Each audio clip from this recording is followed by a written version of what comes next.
Madam President, thank you very much for giving Rwanda the floor. First, we commend the Peacebuilding Commission for its continued contribution to advancing peacebuilding and sustaining peace. Today, we meet at a time when conflict is becoming more complex, more prolonged, and more costly.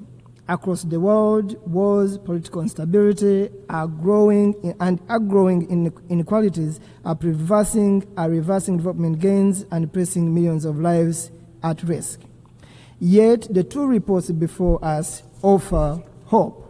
The two reports remind us that peacebuilding works, not in theory, not on paper, but in communities and in people's lives.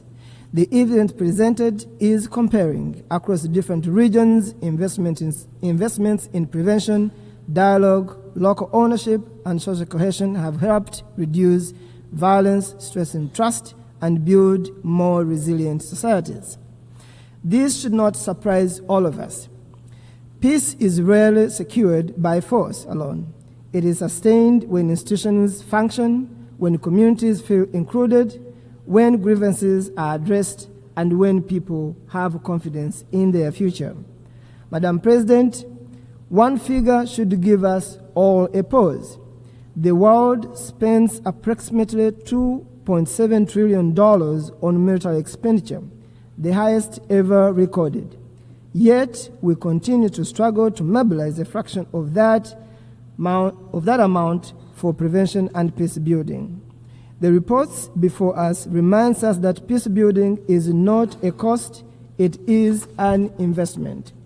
Every conflict prevented, every community reconciled leads to a huge investment. The question, therefore, is not whether we can afford to invest in peace building, but whether we can afford not to do so. Mr. President, Madam President, this is why Rwanda welcomes the outcome of the 2025 Peacebuilding Architecture and its strong emphasis on prevention, national ownership, inclusivity, and greater coherence across all the UN system.